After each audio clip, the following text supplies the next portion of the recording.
So the camera is always rolling. The concept here is one that is extracted from Matthew McConaughey's book that I didn't read but listened to him talk about on podcasts. The idea is that basically the camera's always rolling and it's always live. There's no like second takes. There's no redoing. Once this present moment is over, it's over. We've heard that a bunch of times, and the reason why this topic resonated with me is because I used to have this mindset like when I'm at school or when I'm giving a presentation, I'm turned on. I'm in this like move forward, progress professionally, progress as a human, develop my skills mindset. And then when I go home, maybe I do my homework, but I'm in like a more leisure mindset where I'm like stagnant in terms of my personal growth, my professional growth. And that misunderstanding about how life works has cost me a lot of, I don't know, it's been a negative thing for me, I guess, to basically sell myself short and to basically not utilize my time the right way. So when I heard this message, it really resonated with me because it's like, dude, it's live. Like, I know it brings a little bit of anxiety to like think about how maybe you're sitting right now, and I've felt this, right? Where you're like, you don't feel like you're doing the right thing with your time. And then you hear a message like the camera's rolling, or like the clock is ticking, or life is short, make the most of it, or something like that. It can be uncomfortable, but once you just come to grab the fact that it's the truth, it becomes empowering to just be like almost like a kick in the ass to be like, dude, like now's the time. You're not too young. You have what you need. You're not like all the stories we tell ourselves that we can work on that later.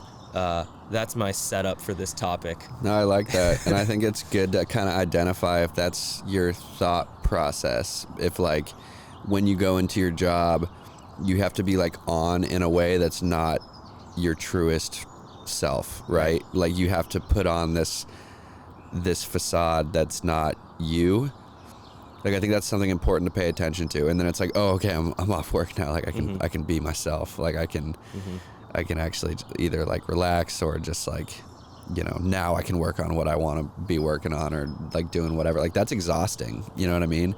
Because you're always just like bouncing. Your life experience is so tied to what you're actually doing. Yeah.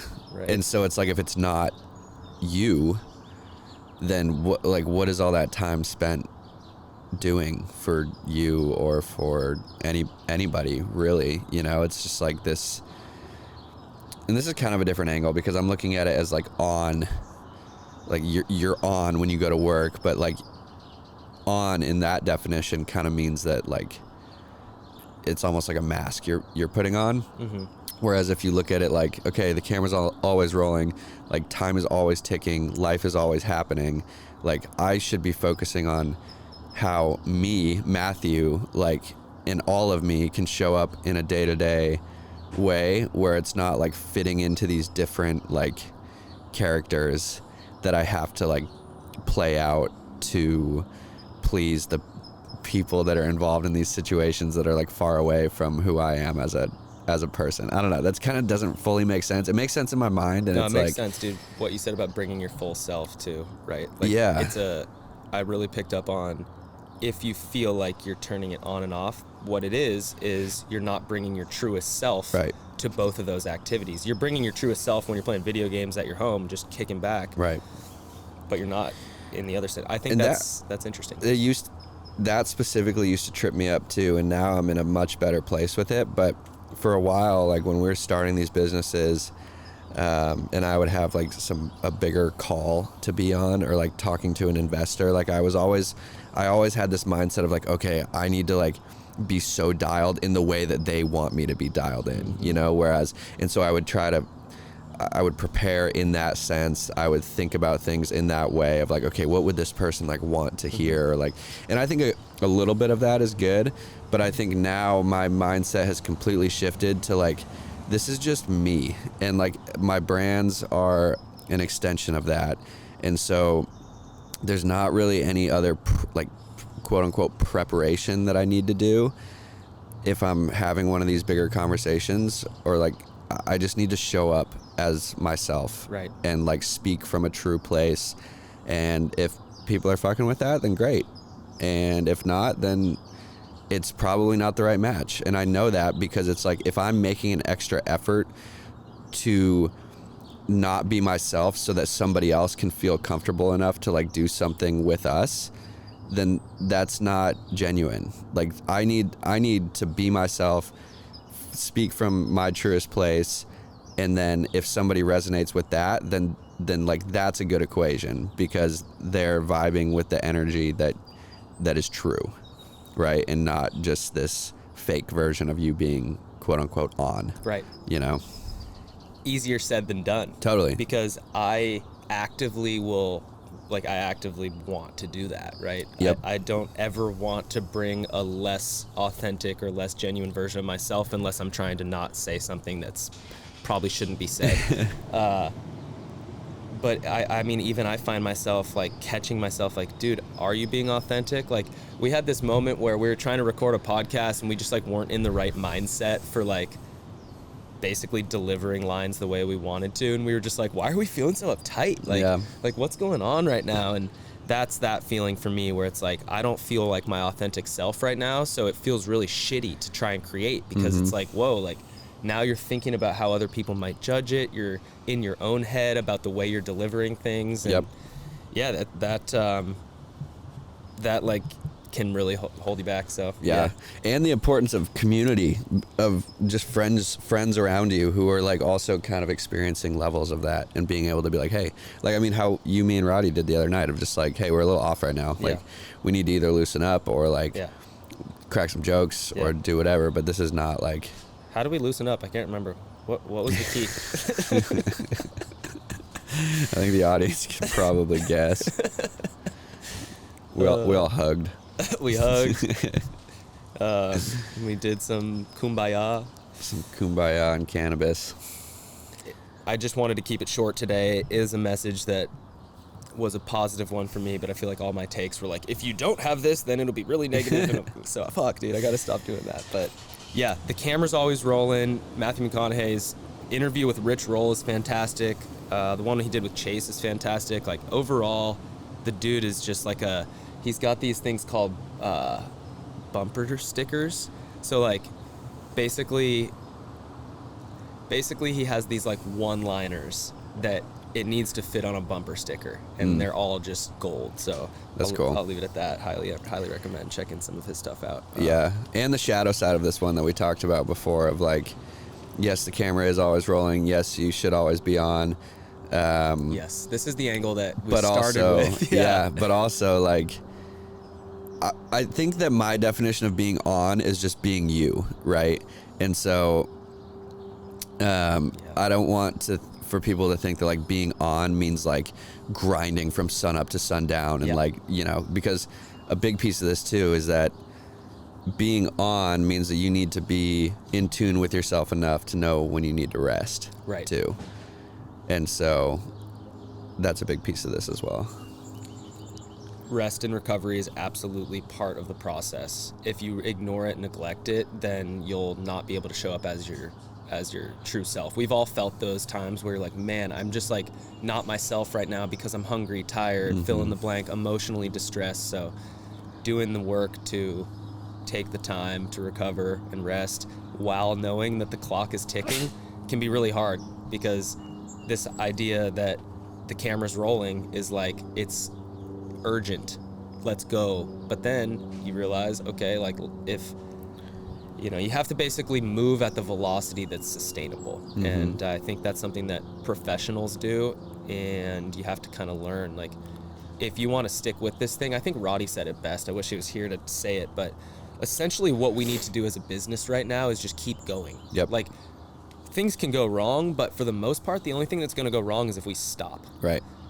And I love that, because it's like we hold the keys, or we control our own destiny in that sense. It feels really good. There's not as much uncertainty. It's like there's still a lot of uncertainty. Yeah, of course, and there always will be. It's just different levels of it. But that is the thing. It's like the longer you just keep going, you're like inching yourself closer to having one of those opportunities come down the pipeline that just like changes everybody's life and like happens on a dime, you know, like, and because you hear about overnight successes and stuff like that, which is not a real thing. Like, it takes years and years and years of preparation and like deciding to move forward. But like Roddy was talking about this the other day too. It's like, that's what we've been doing for the past 5 years, is like planting seeds, watering and fostering those seeds, like just creating momentum however we can, just doing stuff, like just anything to keep things moving, keep moving things forward, ideating, innovating, like new shit constantly, keeping up with past relationships, knowing that like the longer we do that, we're just getting like, we have, I mean, Roddy, he said it so well the other day where he was like, at any given moment I could have like 10 or 11, one of like 10 or 11 different people call me, tell me that something like went through, and that changes everything for us, you know, and for everybody that's involved in what we're doing.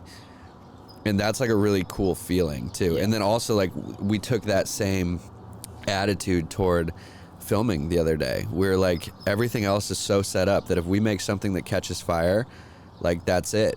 Like, I mean, that's not it, but like that is kind of the same level we of just fucking retire. We make one good video. Yeah, exactly. No, but I mean, we have seen the power of like the internet in that way as well too, and just like seen how big like one purchase order, how much that can change what's going on for everyone's day to day within the company. But it's just like, knowing that you're that close to something, it almost like just adds a little fire under your ass about like everything that you're doing now, just because you really want it to happen, you know? So you're just like, just motivated. It's super motivating. You have to have a very intentional relationship with this feeling. Diamond Pistols said it on Adventure Creator Podcast, and we even talked about it the other day, where he's a like superstar music producer. Look him up. He's worked with everyone you've heard of.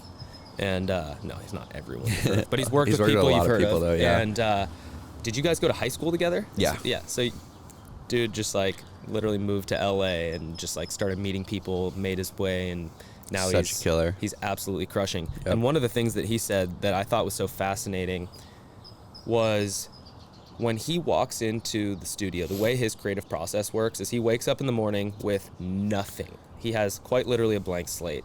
He has maybe a meeting with another producer or some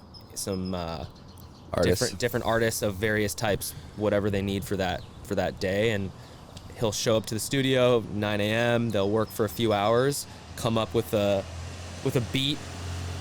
There's the sewer truck, and walk out of the studio with something created that could potentially be life-changing. Right.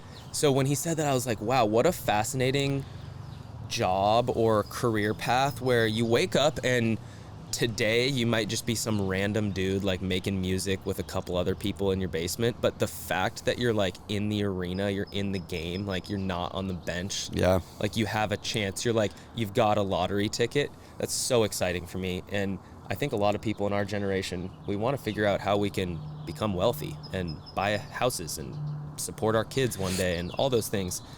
And it's not going to be very easy if you work for a corporation, you work your way up, or, you know, you're not an equity owner in your business, because basically you have to make a shit ton of money otherwise. And the fact that basically when you are your own business, or when you have ownership in your business, you know, we're not going to go multi-platinum and be on Spotify at the top of the list tomorrow, but at least there's like a chance that something could happen. That's so exciting, so motivating.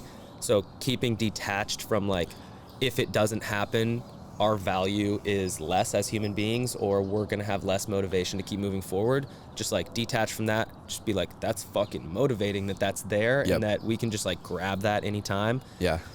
But yeah, it's like the energy, I can feel it right now just thinking about like, man, like so much good stuff can happen and will happen. Yeah. I love it. All right, brother, let's put a pin in this one. This is my new line. Let's table it. It's a good one. Let's table this one. Thanks, brother, for hosting me this past week. Of course, dude. It's been a blast. Yeah, we'll be back to the Zoom life pretty soon here. Yep. Woohoo. All right, brother. Peace.